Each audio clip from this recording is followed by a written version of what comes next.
ಎಲ್ಲರಿಗೂ ನಮಸ್ಕಾರ. ನವಚೇತನ ಎಜುಕೇಷನ್ ಚಾನಲ್ಗೆ ಎಲ್ಲರಿಗೂ ಸ್ವಾಗತ.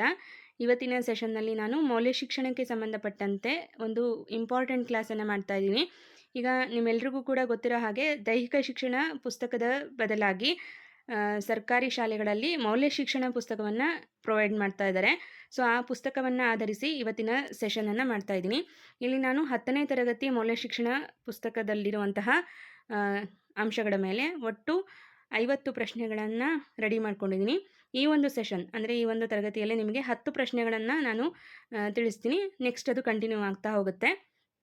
ಸೊ ಈಗ 10ನೇ ತರಗತಿ ಮೌಲ್ಯ ಶಿಕ್ಷಣ ಈ ಒಂದು ಪಠ್ಯಪುಸ್ತಕದಿಂದ ಆಯ್ದಂತಹ ಪ್ರಮುಖ ಪ್ರಶ್ನೋತ್ತರಗಳನ್ನು ಇವತ್ತಿನ ತರಗತಿಯಲ್ಲಿ ನೋಡ್ತೀವಿ. ಓಕೆ, ಸೊ ಈಗ ಮೊದಲನೆಯ ಪ್ರಶ್ನೆ. ಕರ್ನಾಟಕ ಸರ್ಕಾರದ ಮುಖ್ಯಮಂತ್ರಿ ಸಾಂತ್ವನ ಹರೀಶ್ ಯೋಜನೆ ಇದರ ಮುಖ್ಯ ಉದ್ದೇಶ ಏನು ಅಂತ ಕೇಳಿದ್ದಾರೆ. ಕರ್ನಾಟಕ ಸರ್ಕಾರದ ಮುಖ್ಯಮಂತ್ರಿ ಸಾಂತ್ವನ ಹರೀಶ್ ಯೋಜನೆ, ಸೊ ಇದು ಯಾವುದಕ್ಕೆ ಸಂಬಂಧಪಡುತ್ತೆ ಅಂತ ಅಂದರೆ, ರಸ್ತೆ ಅಪಘಾತದ ಸಂತ್ರಸ್ತರಿಗೆ 48 ಗಂಟೆಗಳವರೆಗೆ ಉಚಿತ ವೈದ್ಯಕೀಯ ಚಿಕಿತ್ಸೆ ಒದಗಿಸುವುದು ಈ ಒಂದು ಯೋಜನೆಯ ಉದ್ದೇಶ ಆಗಿರುತ್ತೆ. ಓಕೆ, ರಸ್ತೆ ಅಪಘಾತದ ಸಂತ್ರಸ್ತರಿಗೆ 48 ಗಂಟೆಗಳವರೆಗೆ ಉಚಿತ ವೈದ್ಯಕೀಯ ಚಿಕಿತ್ಸೆಯನ್ನು ಒದಗಿಸುವುದು. ಓಕೆ, ಇಲ್ಲಿ ನೋಡಿ ಅದೇ ವಿವರಣೆ ಇದೆ. ಈ ಯೋಜನೆಯು ರಸ್ತೆ ಅಪಘಾತದಲ್ಲಿ ಗಾಯಗೊಂಡ ಸಂತ್ರಸ್ತರಿಗೆ ಮೊದಲ 48 ಗಂಟೆಗಳ ಕಾಲ ಉಚಿತ ವೈದ್ಯಕೀಯ ಚಿಕಿತ್ಸೆಯನ್ನು ಒದಗಿಸುತ್ತದೆ ಅನ್ನೋ ಈ ಒಂದು ಯೋಜನೆಯ ಪ್ರಮುಖ ಉದ್ದೇಶ ಆಗಿರುತ್ತೆ. ಇನ್ನು ಎರಡನೆಯ ಪ್ರಶ್ನೆ. ಅಂಗಾಂಗದ ದಾನದ ಸಂದರ್ಭದಲ್ಲಿ ಗ್ರೀನ್ ಕಾರಿಡಾರ್ ಎಂದರೇನು? ಅಂಗಾಂಗದ ದಾನದ ಸಂದರ್ಭದಲ್ಲಿ ಗ್ರೀನ್ ಕಾರಿಡಾರ್ ಅಂತ ಅಂದರೆ ಏನು? ಸೊ ಇತ್ತೀಚೆಗೆ ನೀವೆಲ್ಲರೂ ನೋಡಿರ್ತೀರ ನ್ಯೂಸಲ್ಲಿ. ಗ್ರೀನ್ ಕಾರಿಡಾರ್ ಅಂತ ಅಂದರೆ ದಾನಿಯ ದೇಹದಿಂದ ತೆಗೆಯಲಾದ ಅಂಗವನ್ನು ವೇಗವಾಗಿ ಆಸ್ಪತ್ರೆಗೆ ತಲುಪಿಸಲು ಪೊಲೀಸರು ರಚಿಸುವ ವಾಹನ ದಟ್ಟಣೆ ರಹಿತ ಮಾರ್ಗವನ್ನು, ಓಕೆ, ಟ್ರಾಫಿಕ್ ಫ್ರೀ ಒಂದು ಏರಿಯಾ ಇರುತ್ತೆ, ಟ್ರಾಫಿಕ್ ಫ್ರೀ ರೋಡ್ಸ್ ಅಂತ ಮಾಡಿಕೊಂಡು ಈ ಒಂದು ದೇಹದ ಅಂಗಾಂಗಗಳನ್ನು ಆಸ್ಪತ್ರೆಗೆ ತಲುಪಿಸೋದಕ್ಕೆ ಪೊಲೀಸರು ರಚಿಸುವಂತಹ ಒಂದು ಟ್ರಾಫಿಕ್ ಫ್ರೀ ಏರಿಯಾವನ್ನು ನಾವೇನಂತ ಹೇಳ್ತೀವಿ? ಗ್ರೀನ್ ಕಾರಿಡಾರ್ ಅಂತ ಕರಿತೀವಿ. ಓಕೆ, ಸೊ ವಿವರಣೆ. ಗ್ರೀನ್ ಕಾರಿಡಾರ್ ಎಂದರೆ ಶೂನ್ಯ ಸಂಚಾರ ಮಾರ್ಗವಾಗಿದ್ದು ಇದು ಪ್ರಯಾಣದ ಸಮಯವನ್ನು 60ರಿಂದ 70% ಕಡಿಮೆ ಮಾಡಿ ಅಂಗಾಂಗವನ್ನು ತ್ವರಿತವಾಗಿ ಗಮ್ಯಸ್ಥಾನಕ್ಕೆ ತಲುಪಿಸಲು ಸಹಾಯ ಮಾಡುತ್ತದೆ. ಸೊ ಇಷ್ಟು ಅವರ್ಸಲ್ಲಿ ನಾವು ಆ ಒಂದು ದೇಹದಿಂದ ತೆಗೆದ ಭಾಗವನ್ನು ಇನ್ನೊಂದು ರೋಗಿಯ ದೇಹಕ್ಕೆ ಇಂಪ್ಲಿಮೆಂಟ್ ಮಾಡೋದಿರುತ್ತೆ, ಹೌದಾ?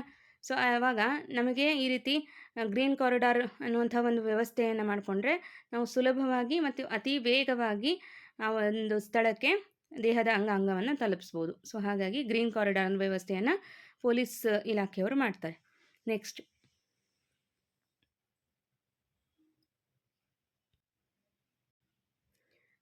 ಮೂರನೇ ಪ್ರಶ್ನೆ. ಕರ್ನಾಟಕದಲ್ಲಿ ಅಂಗಾಂಗ ದಾನ ಮತ್ತು ಕಸಿ ಪ್ರಕ್ರಿಯೆಗಳನ್ನು ಸಂಯೋಜಿಸುವ ಅಧಿಕೃತ ಸಂಸ್ಥೆ ಯಾವುದು ಅಂತ ಇದೆ.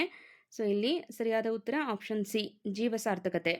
ಓಕೆ, ಈ ಒಂದು ಸಂಸ್ಥೆ ಕರ್ನಾಟಕದಲ್ಲಿ ಅಂಗಾಂಗ ದಾನ ಮತ್ತು ಕಸಿ ಪ್ರಕ್ರಿಯೆಗಳನ್ನು ಸಂಯೋಜಿಸುವ ಅಧಿಕೃತ ಸಂಸ್ಥೆಯಾಗಿದೆ. ಓಕೆ, ಸೊ ಅದೇ ವಿವರಣೆಯನ್ನು ಇಲ್ಲಿ ಕೊಟ್ಟಿದ್ದಾರೆ. ಆ ಸಂಸ್ಥೆಯ ಹೆಸರನ್ನು ನೋಟ್ ಮಾಡ್ಕೊಳ್ಳಿ, ವೆರಿ ಇಂಪಾರ್ಟೆಂಟ್ ಕ್ವಶನ್ ಆಗುತ್ತೆ, ಪರೀಕ್ಷೆಯಲ್ಲಿ ಕೇಳ್ಬೋದು.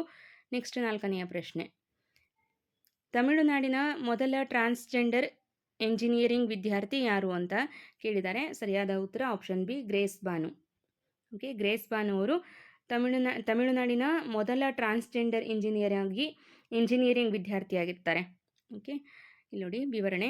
ಗ್ರೇಸ್ ಬಾನು ಅವರು ತಮಿಳುನಾಡಿನ ಮೊದಲ ಟ್ರಾನ್ಸ್ಜೆಂಡರ್ ಎಂಜಿನಿಯರಿಂಗ್ ವಿದ್ಯಾರ್ಥಿಯಾಗಿದ್ದು ಶಾಲೆಯಲ್ಲಿ ತಾರತಮ್ಯ ಎದುರಿಸಿದರೂ ಛಲದಿಂದ ಮುಂದೆ ಬಂದು ಟ್ರಾನ್ಸ್ಜೆಂಡರ್ ಹಕ್ಕುಗಳ ಪರ ಧ್ವನಿಯಾದವರು. ಓಕೆ, ಸೊ ನೆಕ್ಸ್ಟ್ 5ನೆಯ ಪ್ರಶ್ನೆ. ಭಾರತದಲ್ಲಿ ಟ್ರಾನ್ಸ್ಜೆಂಡರ್ ವ್ಯಕ್ತಿಗಳ ಕಾಯ್ದೆ ಜಾರಿಗೆ ಬಂದಂತಹ ವರ್ಷ ಯಾವುದು ಅಂತ ಕೇಳಿದ್ದಾರೆ. ಸರಿಯಾದಂತಹ ಉತ್ತರ 2019. ಓಕೆ, ಆಪ್ಷನ್ ಸಿ, 2019ರಲ್ಲಿ ಭಾರತದಲ್ಲಿ ಟ್ರಾನ್ಸ್ಜೆಂಡರ್ ವ್ಯಕ್ತಿಗಳ ಕಾಯ್ದೆ, ಅವರ ಹಕ್ಕುಗಳ ರಕ್ಷಣೆಯ ಕಾಯ್ದೆ ಜಾರಿಗೆ ಬಂದಿದೆ. ಸೊ ಇಸ್ವಿಯನ್ನು ನೆನ್ಪಿಟ್ಕೊಳ್ಳಿ, ಇದು ಕೂಡ ಪ್ರಶ್ನೆ ಆಗ್ಬೋದು. 2019ರ ಕಾಯ್ದೆಯು ಟ್ರಾನ್ಸ್ಜೆಂಡರ್ ವ್ಯಕ್ತಿಗಳ ಹಕ್ಕುಗಳನ್ನು ರಕ್ಷಿಸುತ್ತದೆ ಹಾಗೂ ಲಿಂಗತ್ವದ ಗುರುತಿನ ಕಾರಣದಿಂದ ತಾರತಮ್ಯ ಮಾಡುವುದನ್ನು ಶಿಕ್ಷಾರ್ಹ ಅಪರಾಧವನ್ನಾಗಿ ಮಾಡಿದೆ. ನೆಕ್ಸ್ಟ್,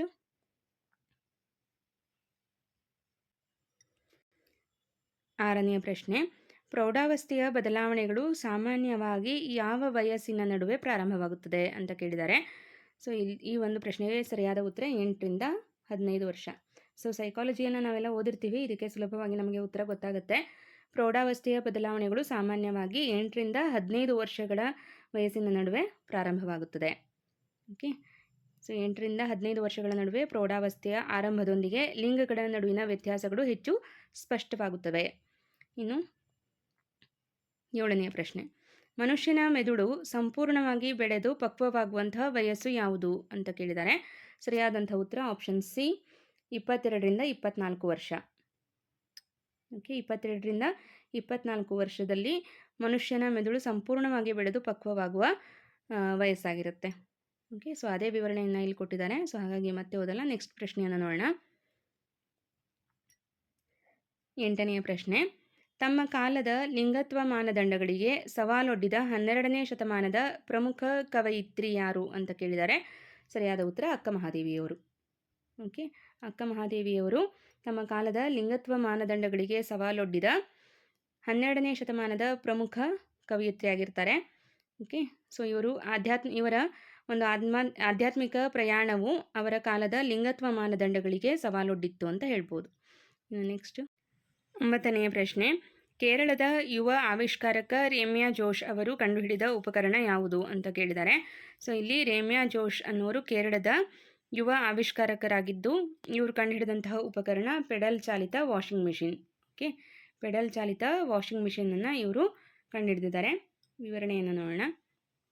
ವಿದ್ಯುತ್ ಸರಬರಾಜು ಕಡಿಮೆ ಇದ್ದ ತಮ್ಮ ಹಳ್ಳಿಯಲ್ಲಿ ರೇಮ್ಯಾ ಜೋಶ್ ಹಳೆಯ ಸೈಕಲ್ ಪೆಡಲ್ ಬಳಸಿ ಒಂದು ತೊಳೆಯುವ ಯಂತ್ರ ಅಂದರೆ ವಾಷಿಂಗ್ ಮಿಷಿನನ್ನು ಕಂಡುಹಿಡಿಯುತ್ತಾರೆ. ಹಳೆಯ ಸೈಕಲನ್ನು ಬಳಸಿ ಪೆಡಲ್ ಚಾಲಿತ ತೊಳೆಯುವ ಯಂತ್ರವನ್ನು ಕಂಡುಹಿಡಿದವರು ಯಾರು ಅಂತ ಅಂದರೆ ಕೇರಳದ ರೇಮ್ಯಾ ಜೋಶ್. ಇನ್ನು 10ನೇ ಪ್ರಶ್ನೆ, ಜಾರ್ಖಂಡ್ನ ನಿತಿನ್ ಎಂಬ ಯುವಕ ಇಕೋ ಕೂಲರ್ ತಯಾರಿಸಲು ಬಳಸಿದ ವಸ್ತುಗಳು ಯಾವುವು ಅಂತಾಗಿದೆ. ಸೊ ಇಲ್ಲಿ ಜಾರ್ಖಂಡ್ನ ನಿತಿನ್ ಅನ್ನುವಂತಹ ಒಬ್ಬ ಯುವಕ ಇಕೋ ಕೂಲರನ್ನು ಕಂಡುಹಿಡಿತಾನೆ. ಏನೆಲ್ಲ ಬಳಸ್ಕೊಂಡು ಅಂದರೆ ಪ್ಲಾಸ್ಟಿಕ್ ಬಾಟಲಿಗಳು ಮತ್ತು ರಟ್ಟಿನ ಹಾಳೆಗಳನ್ನು ಬಳಸ್ಕೊಂಡು ಇಕೋ ಕೂಲರನ್ನು ಸಿದ್ಧಪಡಿಸ್ತಾನೆ. ಸೊ ಇಲ್ಲಿ ವಿವರಣೆ, ನಿತಿನ್ ಪ್ಲಾಸ್ಟಿಕ್ ಬಾಟಲಿಗಳನ್ನು ಅರ್ಧದಷ್ಟು ಕತ್ತರಿಸಿ ರಟ್ಟಿನ ಹಾಳೆಯ ಮೇಲೆ ಸಾಲಾಗಿ ಜೋಡಿಸಿ ಇಕೋ ಕೂಲರನ್ನು ಕಂಡುಹಿಡಿದಂತಹ ವ್ಯಕ್ತಿಯಾಗಿರ್ತಾನೆ. ಸೊ ಇದು 10ನೇ ತರಗತಿ ಮೌಲ್ಯ ಶಿಕ್ಷಣ ಪಠ್ಯಪುಸ್ತಕದಲ್ಲಿ ನಾವು ನಿರೀಕ್ಷಿಸಬಹುದಾದಂತಹ ಪ್ರಶ್ನೋತ್ತರಗಳಾಗಿರುತ್ತೆ.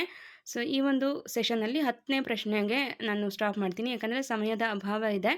ಸೊ ಹಾಗಾಗಿ ನಿಮಗೆ ನಾನು ಬಿಡುವಾದಾಗೆಲ್ಲ ಈ ತರಗತಿಗಳನ್ನು ಕಂಟಿನ್ಯೂ ಆಗಿ ಮಾಡಿಕೊಡ್ತೀನಿ. ಓಕೆ, ಸೊ ಇದಕ್ಕೆ ನಿಮ್ಮ ಸಹಕಾರ ಇದೆ ಅಂತ ಅಂದ್ಕೊಳ್ತೀನಿ. ಸೊ ನಮ್ಮ ಬ್ಯುಸಿ ಶೆಡ್ಯೂಲ್ ನಿಮಗೂ ಗೊತ್ತಿರುತ್ತೆ. ಸೊ ಅದರಲ್ಲೂ ನನಗೆ ಸಿಕ್ಕಷ್ಟು ಮಾಹಿತಿಯನ್ನು ನಿಮ್ಮೊಂದಿಗೆ ಹಂಚಿಕೊಳ್ಳುವಂತಹ ಒಂದು ಸಣ್ಣ ಪ್ರಯತ್ನ. ನನ್ನ ಈ ಪ್ರಯತ್ನಕ್ಕೆ ನಿಮ್ಮ ಸಹಕಾರ ಇದೆ ಅಂತ ಹೇಳಿ ತರಗತಿಯನ್ನು ಮುಂದುವರಿಸುವಂಥ ಪ್ರಯತ್ನವನ್ನು ಮಾಡ್ತೀನಿ. ಓಕೆ, ಈ ಒಂದು ನೋಟ್ಸನ್ನು ಈಗ ಮೌಲ್ಯ ಶಿಕ್ಷಣ ಆರೋಗ್ಯ ಶಿಕ್ಷಣ ನೋಟ್ಸ್ ಯಾರೆಲ್ಲ ತೊಗೊಂಡಿದ್ದೀರಿ ಅವರಿಗೆ PDF ಕಳಿಸ್ತೀನಿ. PDF ಬೇಕು ಅನ್ನೋರು ನೀವು ನನ್ನನ್ನು ಕಾಂಟ್ಯಾಕ್ಟ್ ಮಾಡ್ಬೋದು. 7349292874. ಓಕೆ, ಸೊ ಈಗ ನಿಮಗೆ ಈ ಒಂದು ನೋಟ್ಸನ್ನು ಇವತ್ತು ಪ್ರೊವೈಡ್ ಮಾಡ್ತೀನಿ. ಯಾರೆಲ್ಲ ನೋಟ್ಸ್ ತೊಗೊಂಡಿದ್ದಾರೆ ಅವರಿಗೆ ವಾಟ್ಸಪ್ಪಿಗೆ ಹಾಕ್ತೀನಿ. ಹೊಸದಾಗಿ ನೋಟ್ಸ್ ತೊಗೊಳ್ಬೇಕು ಅನ್ನೋರು ನೀವು ನನ್ನನ್ನು ವಾಟ್ಸಪ್ ಮೆಸೇಜ್ ಮೂಲಕನೇ ಕಾಂಟ್ಯಾಕ್ಟ್ ಮಾಡಬೇಕು. ಕಾಲ್ಸ್ನ ರಿಸೀವ್ ಮಾಡಲ್ಲ, ಯಾಕಂದರೆ ಸ್ಕೂಲಲ್ಲಿ ನಾವು ಕಾಲ್ಸ್ನ ಅಟೆಂಡ್ ಮಾಡೋದಕ್ಕಾಗಲ್ಲ. ಮನೇಲಾದ್ರೂ ಬ್ಯುಸಿ ಇರ್ತೀವಿ, ಹಾಗಾಗಿ ವಾಟ್ಸಪ್ ಮೆಸೇಜ್ ಮೂಲಕನೇ ನೀವು ನನ್ನ ಕಾಂಟ್ಯಾಕ್ಟ್ ಮಾಡಿ. ಲೇಟ್ ಆದರೂ ಪರವಾಗಿಲ್ಲ, ರಿಪ್ಲೈ ಬಂದೇ ಬರುತ್ತೆ. ಓಕೆ, ಸೊ ಇದು ಇವತ್ತಿನ ಸೆಷನ್ ಆಗಿತ್ತು. ನೆಕ್ಸ್ಟು ನಿಮಗೆ 11ರಿಂದ 20ನೇ ಪ್ರಶ್ನೆಯನ್ನು ನೆಕ್ಸ್ಟ್ ಸೆಷನ್ನಲ್ಲಿ ತಿಳಿಸ್ತೀನಿ. ಓಕೆ, ಸೊ ಇದು ನಿಮಗೆ ಪರೀಕ್ಷಾ ದೃಷ್ಟಿಯಿಂದ ಇಂಪಾರ್ಟೆಂಟ್ ಸೆಷನ್ ಆಗಿದೆ. ಸೊ ಹಾಗಾಗಿ ಈ ತರಗತಿಯನ್ನು ಮಾಡಿಕೊಟ್ಟಿದ್ದೀನಿ ಅಂತ ಹೇಳ್ತಾ ಈ ತರಗತಿಯನ್ನು ಇಲ್ಲಿಗೆ ಎಂಡ್ ಮಾಡ್ತಾಯಿದ್ದೀನಿ. Thank you all.